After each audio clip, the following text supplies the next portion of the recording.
Hello, and welcome to Fun Facts with Dean. Not gonna lie, some would say I am half-assing this one, but I would completely disagree with them for several reasons. First, I wrote this one out in advance.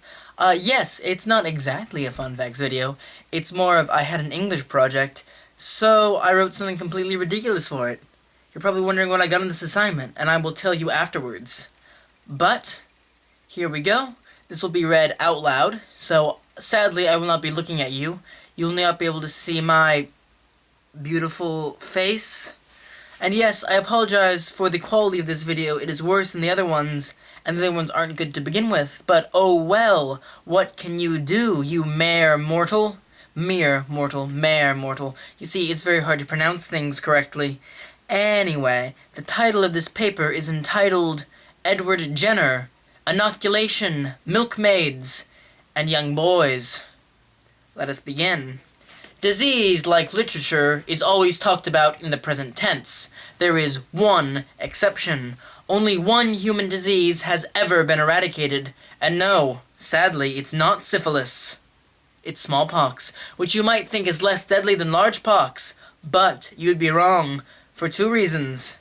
Mainly, there is no disease called large pox. Smallpox was, not is, an infectious disease characterized by rashes, pus-filled blisters, and, at least in the early modern period, a fairly likely chance of being no longer alive. Smallpox is a disease that has changed history books, and not only because the writers of those history books died of smallpox. It has toppled empires, ended dynasties, and killed a lot of people. There's a typo right there. You can't see it, but there is. So, why is this disease a was? There is a disease, very similar, to smallpox, called cowpox. Another typo, oh my, which affects, you guessed it, cows. However, it can also affect milkmaids. This doctor... Oh my, I seem to have skipped a line. This is going very poorly. Now, if I was a quality person, I would go back and edit this out, but I am not. Also, I find this very amusing for you mere mortals to watch. So, let us begin again. Well, not begin again, let us start from where I was. There is a similar disease to smallpox called cowpox, which affects, you guessed it, cows. However, it can also affect milkmaids, and as it happened in England in the 1770s, there was a country doctor who happened to stare at milkmaids. You get the point. Anyway, this doctor, Edward Jenner, noticed that milkmaids never seemed to develop smallpox. Eventually, after presumably leering at several milkmaids to figure out the answer, all in the name of science, of course, Jenner discovered that milkmaids contracted a mild form of cowpox through blisters on their hands.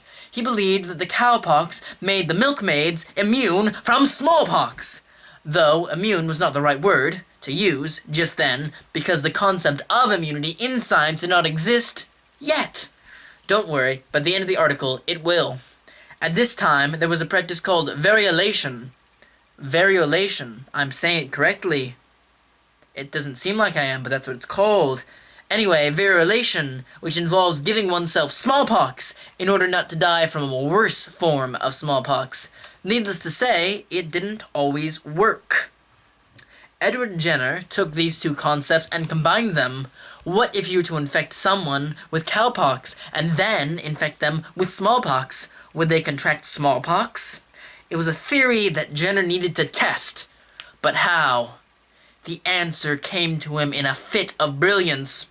All the young boys in my town, he said. He first tested this theory on the gardener's son, and then on his own, and then on about 20 other children. He slit their arms to insert cow pus into them, because the hypodermic needle had yet to be invented. Then, after they recovered from that disease, he would infect them with smallpox the same way.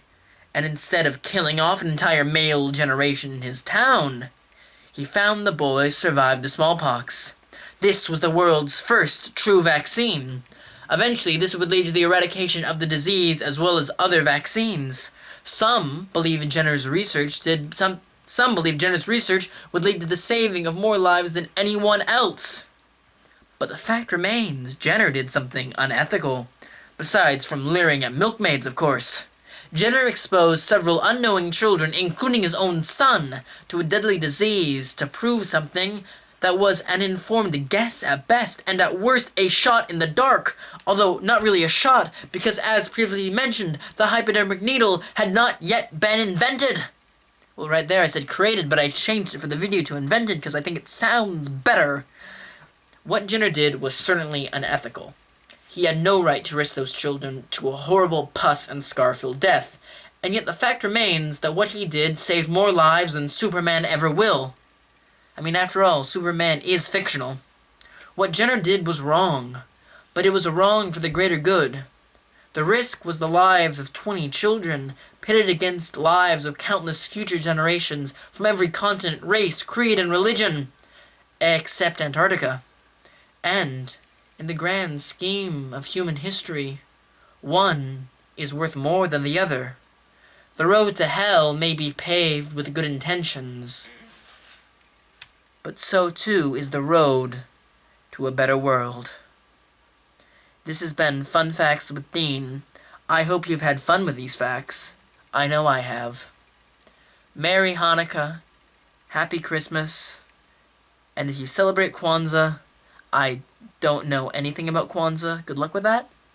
Well, Auf Wiedersehen. And now the awkward part where I have to lean over and turn it off. Oh well. See you later.